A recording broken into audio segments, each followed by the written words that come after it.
పాడ్కాస్ట్లో ప్రస్తుతం మనతో పాటు జాయిన్ అవుతున్నారు ఇమిగ్రేషన్ ఎక్స్పర్ట్ రాహుల్ రెడ్డి గారు. రాహుల్ రెడ్డి గారితో మాట్లాడదాం. ఇప్పుడు మొత్తం ప్రపంచవ్యాప్తంగా చర్చ, ప్రధానంగా తెలుగు రాష్ట్రాలకు సంబంధించిన విద్యార్థులు వాళ్ళ కుటుంబాల్లో చర్చ. అమెరికాలో H1B వీసాకు సంబంధించి $1,00,000 ఫీజు నిబంధన ఇక పోయినట్టే, కోర్టులు దాన్ని కొట్టేసిన నేపథ్యంలో ఆ నిబంధన ఇకపైన ఉండదు లాంటి వార్తలు చూస్తున్నాం. ఇకపైన ఉండదా? తాత్కాలిక ఉపశమనం మాత్రమేనా? భవిష్యత్తులో కూడా కంటిన్యూ అయ్యే పరిస్థితి ఉంటుందా? ప్రభుత్వం ఏం చేయబోతుంది దీనిపైన? ఇప్పుడు కోర్టులు తీసుకునే నిర్ణయం తాలూకా ఇంపాక్ట్ ఏ రకంగా ఉంటుంది అనే దానిపైన ఈరోజు రాహుల్ రెడ్డి గారితో మాట్లాడదాం. సార్ నమస్తే. నమస్కారం అండి.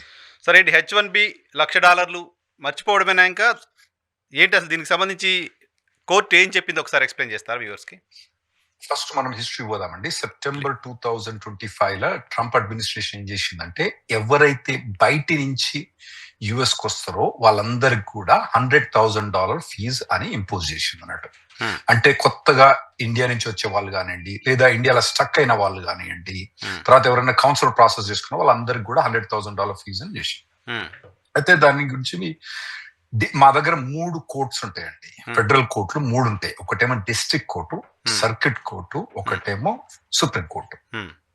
అయితే డిస్ట్రిక్ట్ కోర్టు ఏమని ఆర్డర్ ఇచ్చిందంటే, దట్ ఇది ట్యాక్స్, ఇది ఒక యుఎస్ కంపెనీ మీద ట్యాక్స్. ఎందుకంటే ఈ $100,000 ఫీజు ఎవరు కట్టాలి? కంపెనీలు కట్టాలి, ఇండివిజువల్ కట్టరాదు.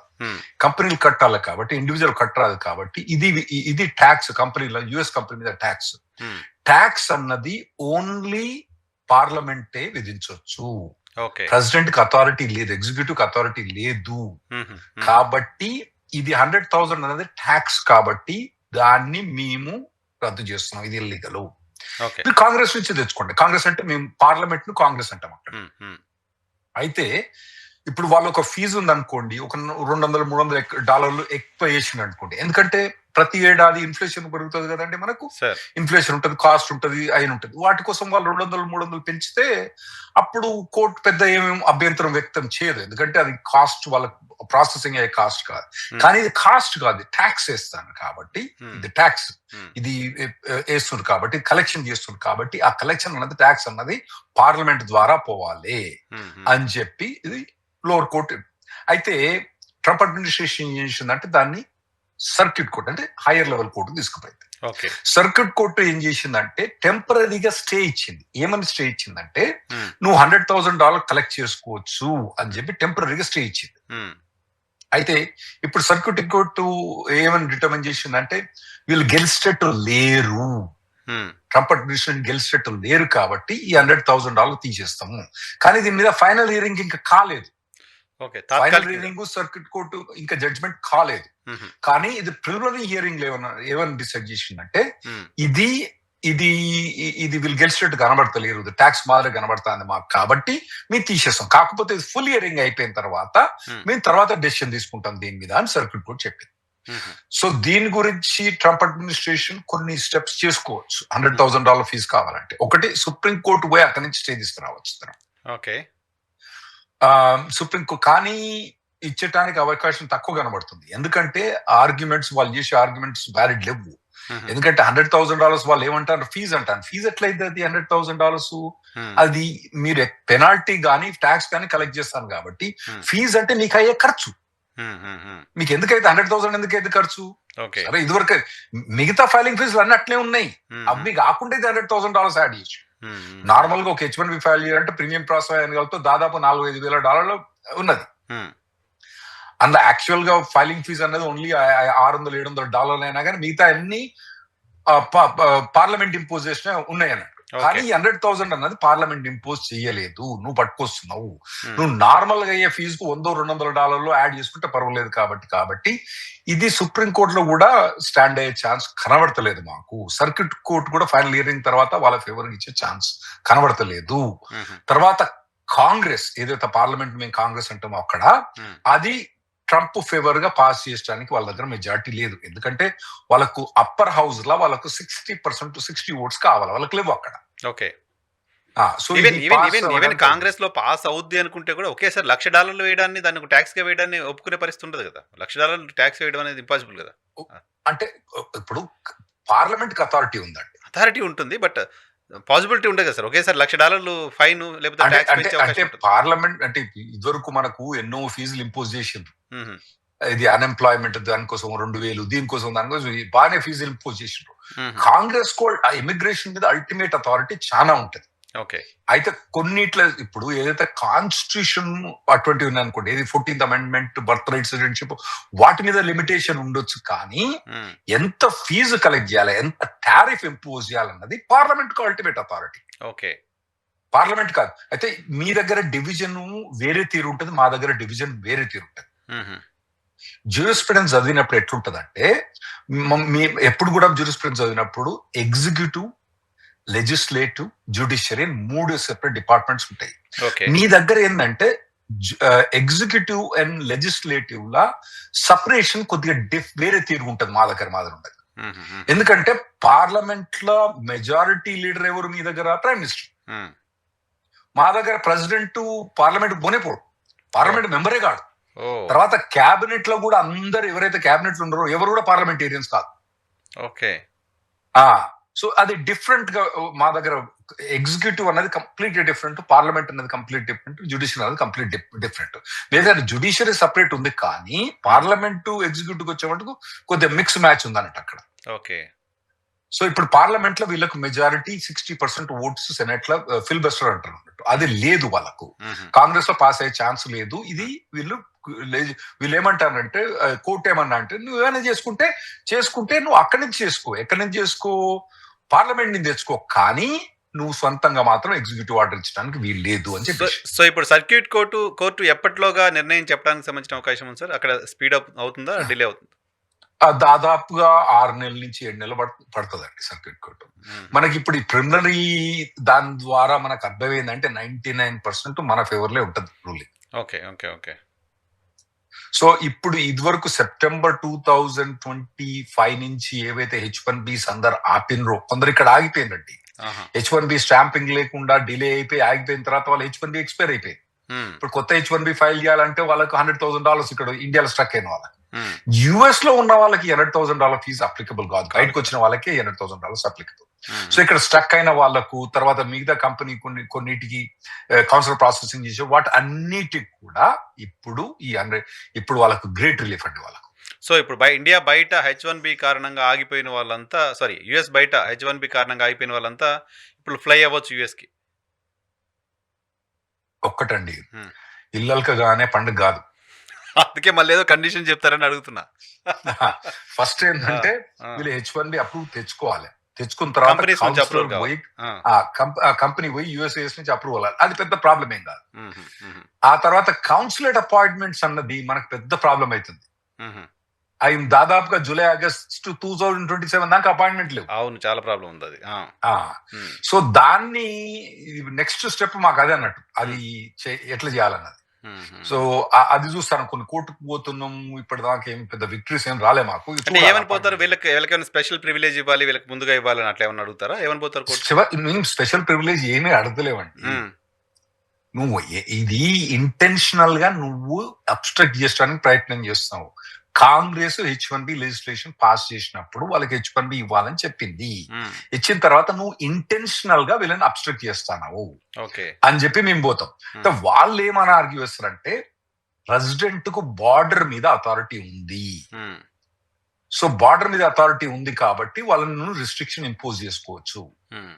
సో అదన్నట్టు. ఇప్పుడు ఇదివరకు ఈ 100,000 కూడా వాళ్ళు అదే ఆర్గ్యుమెంట్ మొదలు పెట్టారు, మాకు బార్డర్ మీద అథారిటీ ఉంది. బార్డర్ మీద అథారిటీ ఉండి ఎవరిని రావద్దో చెప్పొచ్చు, కానీ వీనికి 100,000 వానికి 100,000 ఫీజు, అది ట్యాక్స్ కలెక్షన్. ఇప్పుడు అసలు బయట వాళ్ళని ఎవరిని కంపెనీస్ తీసుకోవద్దు, అమెరికా కంపెనీస్ అని ఒక లా తీసుకురావచ్చు ప్రెసిడెంట్.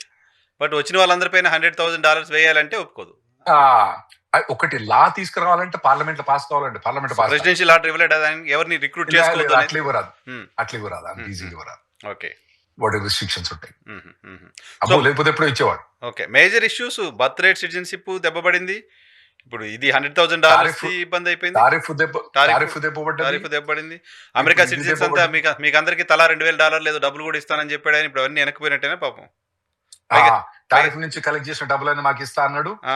ఆ టారిఫ్ నుంచి ప్రాబ్లం ఏమైందంటే, మేము టారిఫ్స్ ఇంపోజ్ చేస్తే మిగతా కంట్రీస్ అన్ని కూడా రెసిప్రోకల్ టారిఫ్స్ ఇంపోజ్ చేసినాయి. వాళ్ళందరూ కలెక్ట్ చేసుకున్నారు మా దగ్గర నుంచి డబ్బు. మీరే వెనక్కి తీసుకోవాల్సి వచ్చింది. మేమేమో కనెక్ట్ చేసేవన్నీ వెనకకి ఇస్తాం. కలెక్ట్ చేసి వెనక్కి ఇస్తున్నారు, ట్యాక్సులు తగ్గించారు, టారిఫ్ తగ్గించారు. ఉన్నది పోయింది, ఉంచుకున్నది పోయింది.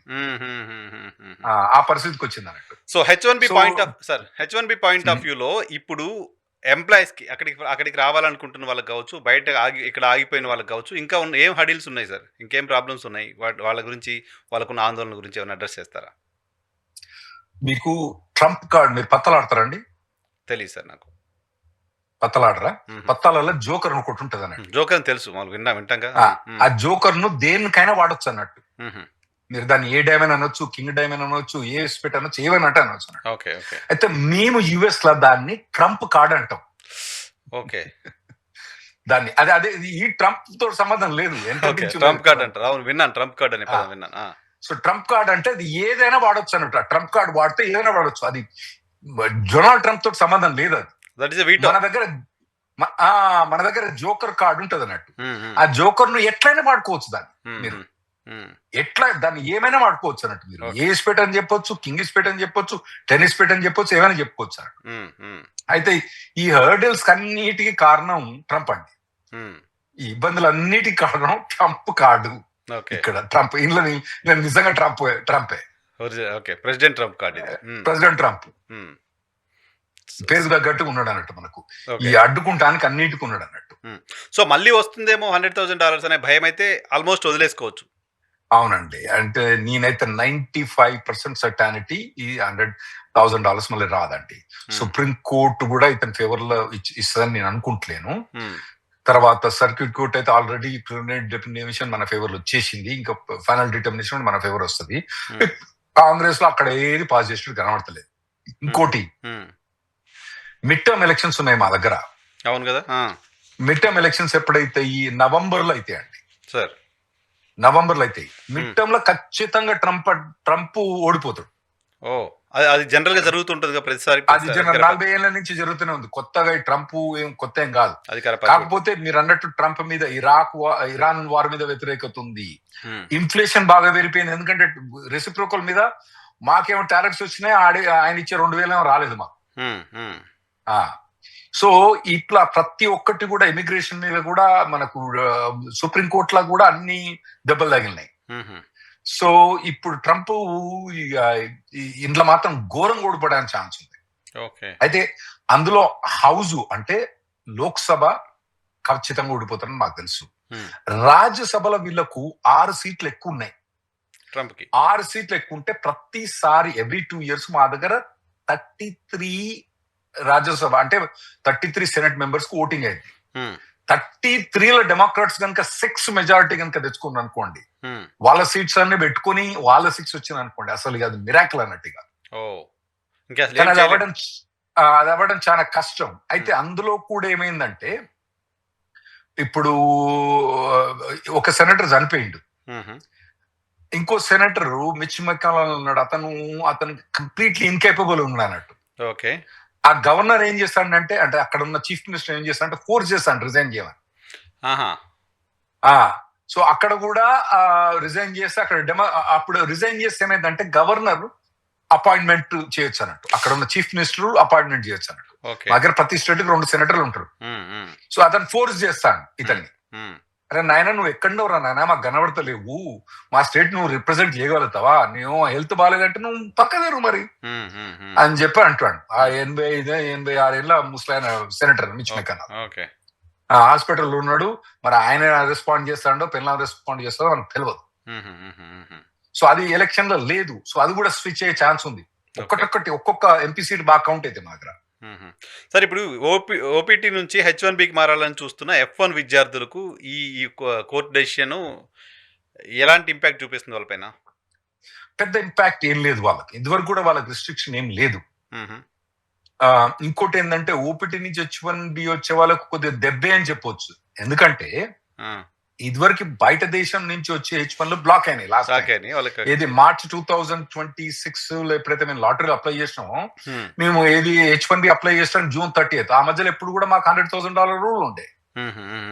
$100,000 రూల్ ఉండే కాబట్టి మేము H1B అప్లై చేసేటప్పుడు ఆ H1B అప్లై చేయలే. సో F1 వాళ్ళకు అడ్వాంటేజ్ ఉండే. ఇప్పుడు ఈ కొత్త రూల్ తోటి వాళ్ళకు బయట నుంచి కాంపిటీషన్ డిసడ్వాంటేజ్ బయట నుంచి కాంపిటీషన్ బయట నుంచి కాంపిటీషన్ పెరిగినట్టు.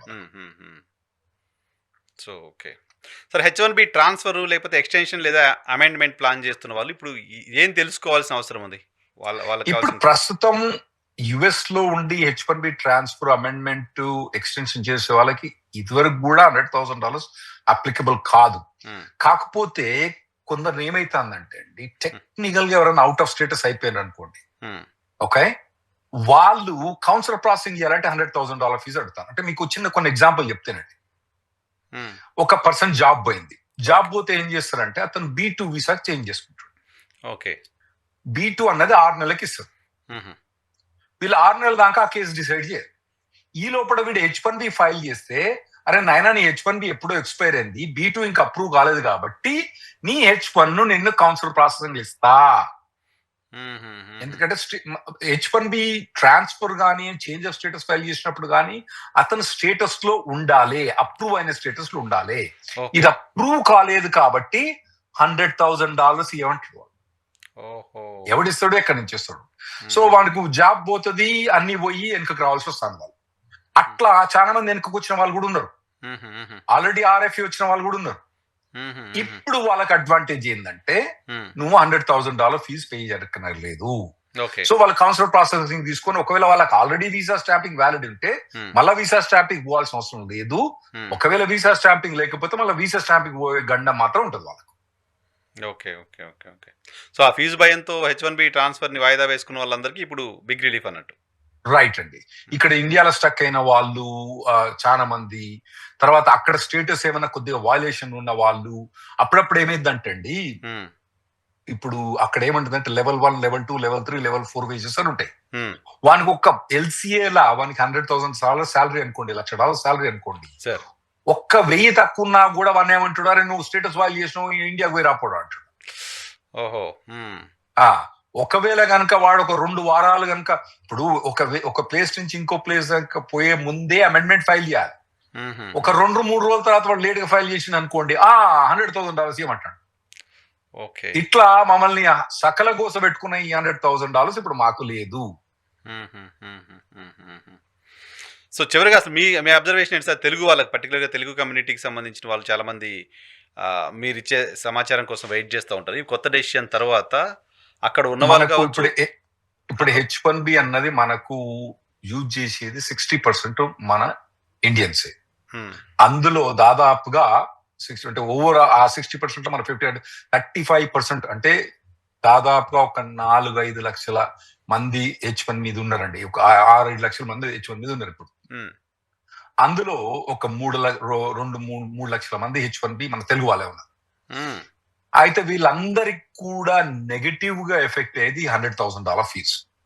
సో ఈ $100,000 ఫీజు అన్నది మనకు పెద్ద రిలీఫ్ మనకు తెలుగు వాళ్ళకు. ఎవరైతే కంపెనీస్ నుంచి ఇక్కడి నుంచి అక్కడ పోదలుచుకున్న వాళ్ళు కానివ్వండి, ఎవరైతే ఇక్కడ స్టక్ అయిన వాళ్ళు కానివ్వండి, ఎవరైనా US లో ఉన్నా కూడా కొద్దిగా ఇటు అటు చేసినా కూడా వాళ్ళ కౌన్సిల్ ప్రాసెసింగ్ ఇచ్చినట్టు $100,000 మళ్ళీ ఎందుకు రాలేదు. అటువంటి వాళ్ళందరికి కూడా ఇది అడ్వాంటేజ్ అండి.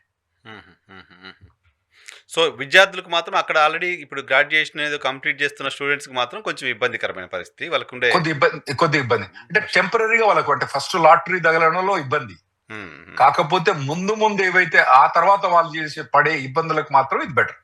ఓకే, మీరు అష్యూరెన్స్ ఇవ్వగలరు గ్యారంటీగా ఇది $100,000 అనేది కోర్టులో నిలబడే అవకాశం లేదు అనేది యాజ్ ఎ సీనియర్ అడ్వకేట్ గా? ఒక్కటండి, ఏ లాయర్ కూడా దేనికి గ్యారంటీ ఇవ్వరాదు, అది మా మొట్టమొదటి ప్రిన్సిపల్. సర్కమ్స్టాన్సెస్. ఎందుకంటే నేను సుప్రీంకోర్టులో కూర్చోలేదు, నేను సుప్రీంకోర్టు జడ్జిని కాదు, నేను సర్క్యూట్ కోర్టు కాదు, నాకు 30 ఏళ్ళ ఎక్స్పీరియన్స్ ఉండొచ్చు, మరి నేను అన్ని కేసులు గెలిచినోనేనా? కాదుగా, ఇప్పుడు ఏది మేము పెనాల్టీ వేస్తున్నాం, ఫీజు వసూలు చేస్తున్నాం అని మినహా ఇంకేమైనా ఆర్గ్యూ చేస్తుందా గవర్నమెంట్ ఆఫ్ యుఎస్ గవర్నమెంట్?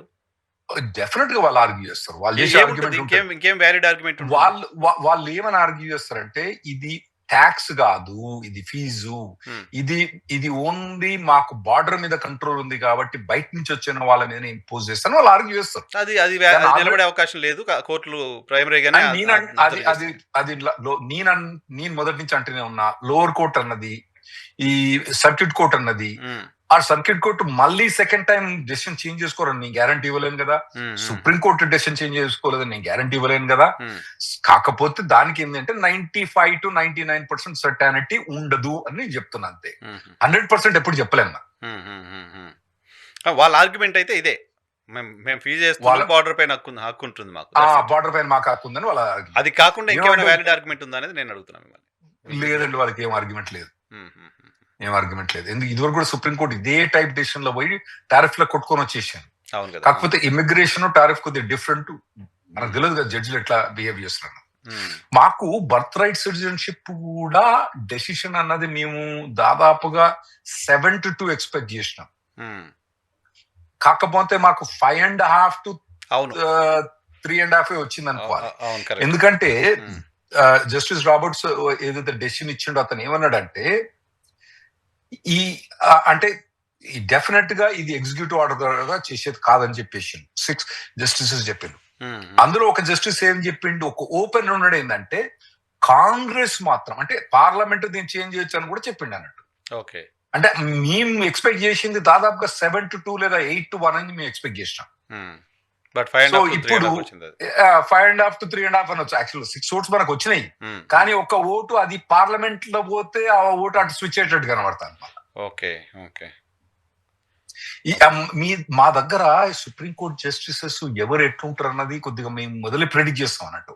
వాళ్ళ బిహేవియర్ ఎట్లుంటది, వాళ్ళ యాటిట్యూడ్ ఎట్లుంటది అనేది మాకు. ఇంకోటి ఏంటంటే మాకు సుప్రీంకోర్టు జస్టిస్ మీ మాది 2 ఏళ్ళు 3 ఏళ్ళు ఉండరు, వీళ్ళు లైఫ్ లాంగ్ ఉంటారు. కొందరైతే ఇప్పుడు 30-40 ఏళ్ళ నుంచి సుప్రీంకోర్టు జస్టిస్ ఉన్నారు. జస్టిస్ క్లియరెన్స్ థామస్ వాము ఆయన ఎప్పుడు ఉన్నాడు, నేను పుట్టినప్పుడు లేదు అప్పటికి, పుట్టినలేండి. రైట్ సార్, కొంతమంది కొన్ని కంపెనీస్ పైన ఏదో చర్యలు తీసుకున్నారు, ఒక 4 కంపెనీస్ పైన యాక్షన్ తీసుకున్నారు యుఎస్ లేబర్ డిపార్ట్మెంట్ అనేది వార్తలు చూసాం సార్ ఇక్కడ తెలుగు మీడియాలో. అవునండి, నేను కూడా ఇప్పుడే చూసినండి వార్తలు.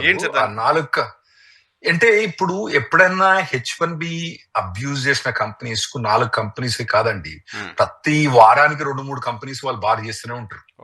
కాకపోతే అది న్యూస్ లో రాదు. అయితే ఎప్పుడు బార్ చేస్తారంటే, ఇప్పుడు టిపికల్ ఎగ్జాంపుల్ ఏమిటి అంటే మీకు చెప్తేనండి సార్, ఈ H1B అని వీళ్ళు ఏం చేస్తారంటే అమీర్పేటలో పోయి డబ్బులు వసూలు చేసుకొని ఇన్ హౌస్ అంటే ప్రాజెక్ట్ ఇన్ హౌస్ పెట్టేసి ఫైల్ చేస్తారు H1B. అయితే వాళ్ళు FDNS వాళ్ళు విజిట్ చేసి ఏం చేస్తారంటే మొత్తం H1Bs అంతా రివోక్ చేస్తారు వీళ్ళు. వాళ్ళు మళ్ళీ ఎప్పుడు లైఫ్ లో మళ్ళీ వెనకకు రారాదు వీళ్ళు, ఇటువంటి డబ్బులు కట్టి H1B వచ్చిన వాళ్ళు. అయితే అటువంటి వాటిని కంపెనీస్ బార్ చేస్తా అంటారు.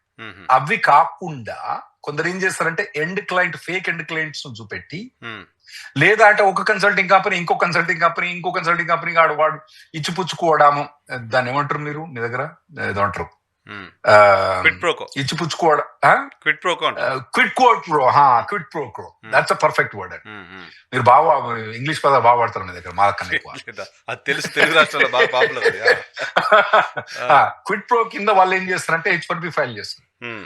వాడు FDNS వచ్చిన తర్వాత ఆ కన్సల్టింగ్ కంపెనీ ఇంకో కన్సల్టింగ్ దగ్గర ఎక్కడరా నీ దగ్గర జాబ్, నీ దగ్గర నువ్వే ఇంకో దగ్గర పెడతాను, నీ దగ్గర ఎక్కడ ఉంది జాబ్ అని చెప్పి అట్లయితుంది. వాళ్ళందరూ ఏం చేస్తారు, డిబార్ చేస్తారు. ఇంకో మెయిన్ రీజన్ ఏంటంటే, ఒక H1 మీద ఉన్న అతను మీరు జాబ్ ఖచ్చితంగా ఇవ్వాలి. శాలరీ ఏదైతే LCA H1B లో రిజిస్ట్రేషన్ రో ఎవ్రీ పే చెక్ మీరు అతనికి పే చేయాలి. ఒకవేళ కనుక మీరు శాలరీ పే చేయకపోతే మీరు వాల్యుయేషన్ లో ఉన్నారు.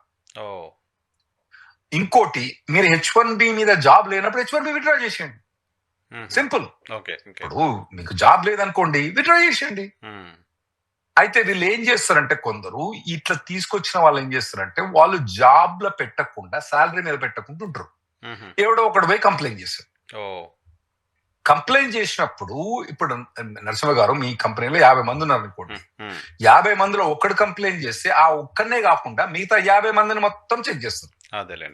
చెక్ చేసి వీళ్ళ పేరోల్స్ ఏమున్నాయి, వాళ్ళ H1Bs అక్కడ కనబడతా, నేను పేరోల్ లేవు, డబ్బులు కట్టు, వీళ్ళ దగ్గర డబ్బులు ఎక్కడ ఉంటాయి, వీడు ఆల్రెడీ పారిపోయి వచ్చేస్తుంది. సో వాళ్ళని బార్ చేస్తారు అన్నట్టు. ఇటువంటి రెగ్యులర్ గా అయితేనే ఉంటాయి. కాకపోతే ఇప్పుడు న్యూస్ పేపర్లో ఇట్లా 4 కంపెనీస్ వచ్చినాయి, కానీ దాదాపుగా వారానికి 2-3-4 కంపెనీస్ బార్ అయితేనే ఉంటాయి. అవి నార్మల్ మేము చూస్తూనే ఉంటాం, రెగ్యులర్ ఎన్ఫోర్స్ జరుగుతూనే ఉంటుంది. అయితే మీరు చెప్పిన 4 కంపెనీస్ మీరు నాకు పంపించిన లిస్ట్ ఏదైతే 4 కంపెనీస్ ఉన్నాయో ఉమ్, వాళ్ళ పేర్లు చూస్తే మాత్రం 2 అయితే పక్కా తెలుగు పేరు ఉన్నది, ఒక ముస్లిం పేరు ఉన్నది, 4th పర్సన్ నేను డిటర్మైన్ చేయలేకపోయినా. ఓనర్ ఎవరైతే సిగ్నేటరీ అథారిటీ ఎవరు ఉన్నది నేను డిటర్మైన్ చేయలేకపోయినా. మీరు నాకు పంపించిన 4 కంపెనీ పేరు. Yeah yeah yeah sir, yeah sir. ఇంకోటి ఏంటంటే చెప్పండి, మీరు చెప్పండి. H1Bకి సంబంధించి అంతేనా, ఇంకేమన్నా యాడ్ చేయడానికి ఉందా నేను అడగని కాకుండా? అంటే ఇదివరకు ఇప్పుడు ఏం చేసిందంటే డిపార్ట్మెంట్ ఆఫ్ లేబర్ అన్నది కూడా H1B లో బాగా ఇన్వాల్వ్ అవుతుంది. మ్మ్. వాళ్ళు ఏమంటారంటే H1B కంపెనీస్ ఏవైతే ఉన్నాయో వాళ్ళు అమెరికన్స్ ను హైర్ చేస్తలేరు, మేము వాళ్ళ మీద యాక్షన్ తీసుకుంటామని జేడీ వ్యాన్స్ చెప్పాడు. లాస్ట్ వీక్ దాని గురించి మాట్లాడాం.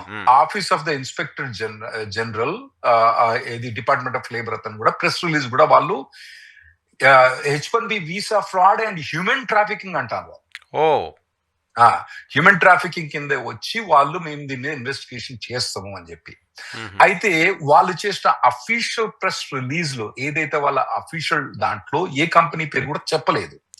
కానీ ఎవరైతే office of the inspector general of the department of labour ఉన్నాడో అతను పర్టికులర్ గా ప్రెస్ లో పోయినప్పుడు ఒక పెద్ద కంపెనీ మన పెద్ద one of the biggest company మన దగ్గర ఏదైతే ఉందో మన కంపెనీ, మన కన్సల్టింగ్ కంపెనీ ఉందో దాన్ని నేమ్ చేసిండు అతను పర్టికులర్ గా. ఓవరాల్ గా నేమ్ చేశారు, ఆన్ పేపర్ లేదు.